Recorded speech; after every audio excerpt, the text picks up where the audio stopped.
હું છું પૂજા રાવલ કે કેસરી ટાઈમ્સમાં આપનું સ્વાગત છે। વર્લ્ડ હેરિટેજ ડેના દિવસે જામનગરના જયપાલસિંહ જાડેજા જે પ્રકૃતિ પ્રેમી છે, જામનગરમાં પૂર્વ ક્રિકેટર પણ તેઓ રહી ચૂક્યા છે અને હાલમાં યુવાનોને ક્રિકેટના કોચ તરીકે તેઓ સેવા આપી રહ્યા છે। તો જાણીએ અમારા જામનગરના રિપોર્ટર નિકુલદાન ગઢવી સાથે જયપાલસિંહ જાડેજાનો સંવાદ। નમસ્કાર દર્શક મિત્રો, હું નિકુલદાન ગઢવી ધ કેસરી ટાઈમ્સમાં આપનું સ્વાગત છે। આજે છે વર્લ્ડ હેરિટેજ ડે એટલે કે વિશ્વ ધરોહર દિવસ। ત્યારે આપણી સાથે જામનગરથી જયપાલસિંહ જાડેજા, તેઓ પ્રકૃતિ પ્રેમી છે તેમજ વિશ્વ હેરિટેજ દિવસ માટે ખૂબ જ જાણે છે, તો આપણે એમની સાથે સંવાદ કરીએ। જી જયપાલસિંહજી, જય માતાજી। જય માતાજી, થેન્ક યુ। આજના દિવસ વિશે આપ જણાવશો? આજ વિશ્વ ધરોહર દિવસ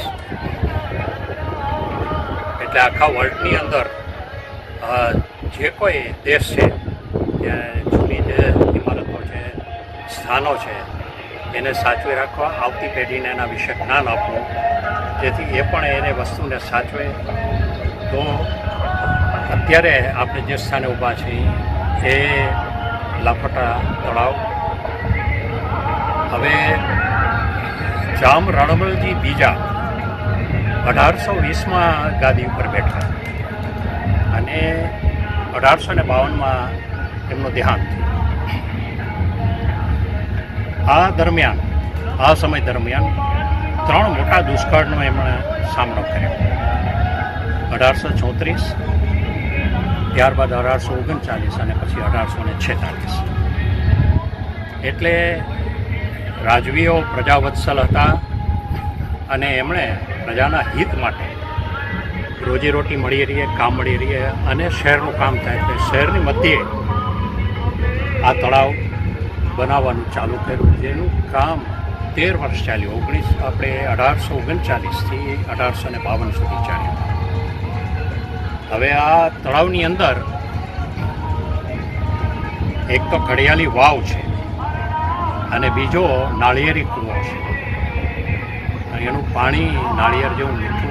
જ્યારે ખોદકામ કરીને ચાલુ કર્યું, પાણીની સરવાણી આવે તો મીઠું આમ નાળિયેરી કૂવો કાઢ્યું।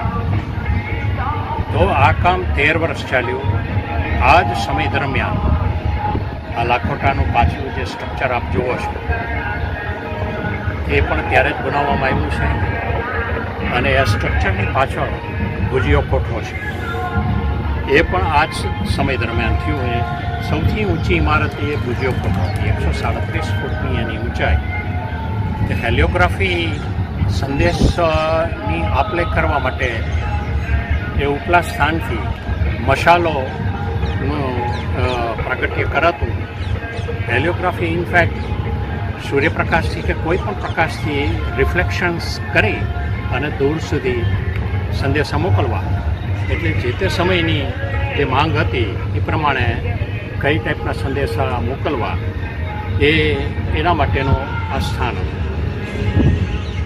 હવે આ સ્થાન લોકોને રોજીરોટી મળી એ માટે એ જે ખોદકામ કરાવી અને એ લોકોને નભાવ્યા અને ત્યારબાદ આ શહેરની મધ્યે હાલ પણ આખા ગામની ડંકીઓ અને કૂવા છે એ આ સ્થાનને, આ તળાવને હિસાબે જીવંત છે। એટલે આખા પ્રજાને, જનતાને હાલ એ દરમિયાન તો વસ્તી ઓછી હતી તો એ પાણી ઘણા વર્ષ ચાલતું, એટલે એક આ અદ્ભુત કામ થયું છે।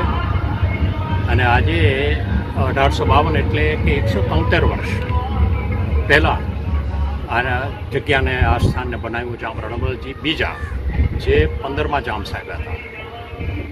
આ જ સમય દરમિયાન આપે ઝંડુ ભટ્ટજી, એક બહુ મોટું નામ વૈદ હતા, એનું ઓરિજિનલ નામ કરુણાશંકર।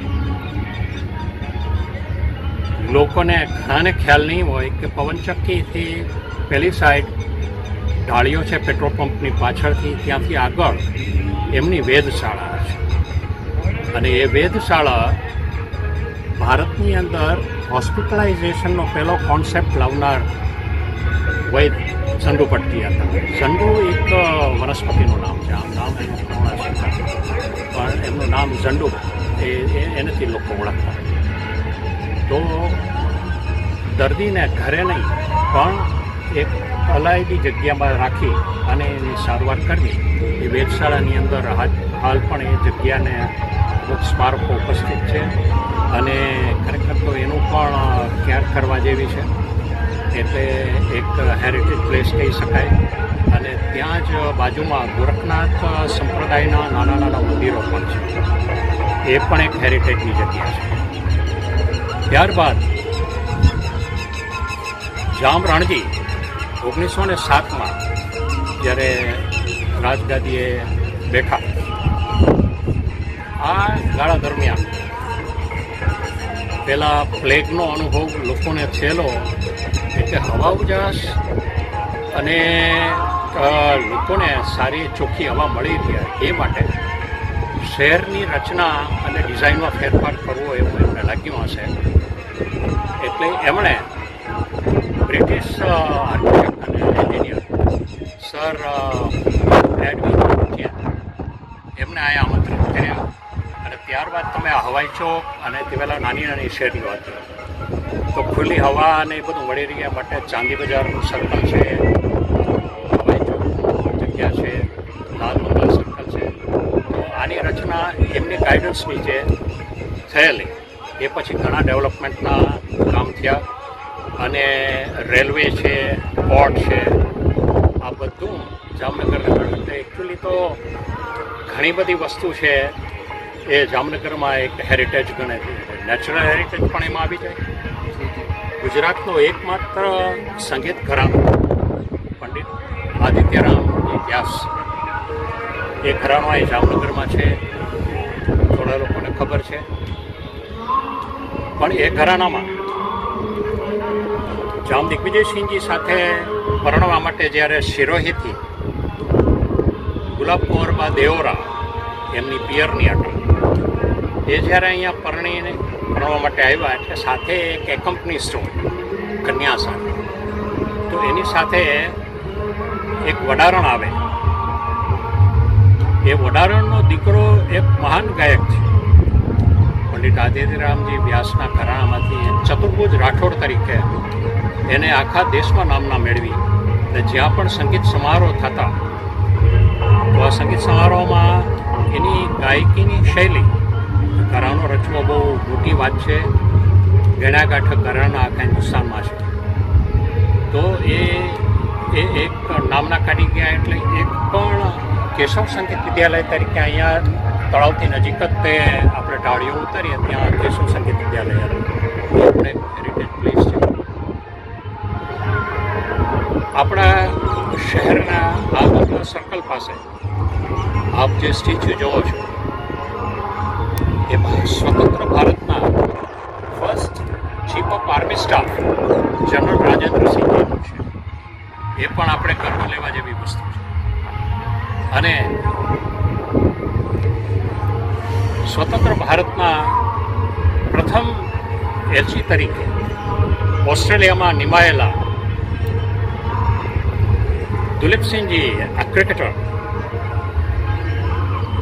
લોકોને ખ્યાલ નહીં હોય કે એ ત્યાં ઓસ્ટ્રેલિયા માટે એમને નિમણૂક થઈ અને જવાહરલાલ નહેરુએ ઓસ્ટ્રેલિયાના વડાપ્રધાનને ઉલ્લેખીને પત્ર લખ્યો કે આપની પ્રજા, ઓસ્ટ્રેલિયન પ્રજા જેને ક્રિકેટર તરીકે ઓળખે છે એવા શ્રી દુલીપસિંહજીને હું ત્યાં ભારતના પ્રતિનિધિ તરીકે મોકલું છું. એટલે ગર્વ લેવા જેવી ઘણી બધી બાબત છે. એમાં આપણા જે હેરિટેજ સ્પોટ્સ છે ઐતિહાસિક, જે આજથી 300-400 વર્ષ કે 150 વર્ષ પહેલાં બનેલા છે. આપણો ક્રિકેટ બંગલો છે એ 100 વર્ષ ઉપરનો જે પેવેલિયન છે અજીતસિંહજી પેવેલિયન, એ પણ ગર્વ લે જેવી ક્રિકેટને એટલા સારા ક્રિકેટરો આપ્યા છે જામનગરે, તો એ પણ એક હેરિટેજ પ્લેસ છે. એટલે ઘણી બધી ધરોહર, ઐતિહાસિક ધરોહર આવતી પેઢીને આપણી પાઠની અંદર દરેક જે રાજવીઓ કેટલા પ્રજાવત્સલ હતા, એ સ્વાર્થ માટે નહીં પણ પ્રજા માટેના કામ કરતા. અને આ સ્ટ્રક્ચર છે એ આપણે અત્યારે ઊભા છીએ ચારે બાજુ આ ડેરી બેસવા માટેની વ્યવસ્થા કરી છે, હવા ઉજાસ માટે. અહીંયા સર્કિટ હાઉસ પાસેનો એકતાંડિયો મહેલ પણ અદ્ભુત હેરિટેજ પ્લેસ છે કે જ્યાં રાજવી પરિવારના આવી અને ત્યાં ઠંડા પવન માટે જે આ ઉનાળામાં પશ્ચિમ તરફથી જે પવન એના ઉપર આવે એવી એક વ્યવસ્થા, એટલે એ પણ એક સુંદર મજાની વ્યવસ્થા છે. આપણું સોલેરિયમ છે, વિશ્વમાં 2 જ હતા, એમાંનું એક છે, એક જર્મનીમાં હતું, તો એ પણ એક હેરિટેજ પ્લેસ છે.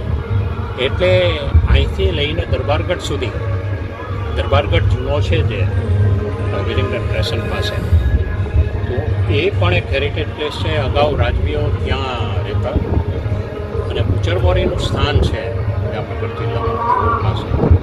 એ અદ્ભુત જગ્યા છે અને ગૌરવ અપાવે આજના બાળકોને પોતે કયા શહેરના છે એ ગૌરવ લઈ શકે એટલી બધી વિશિષ્ટ બાબતો જામનગર પાસે રહેલી છે. ખૂબ ખૂબ આભાર જયપાલસિંહજીએ, ખૂબ જ સારી માહિતી આપી છે આપણને. આજના યુવાનોએ ખાસ ધ્યાનમાં દોરવા જેવી બાબત છે. જય ખૂબ ખૂબ આભાર. જય માતા.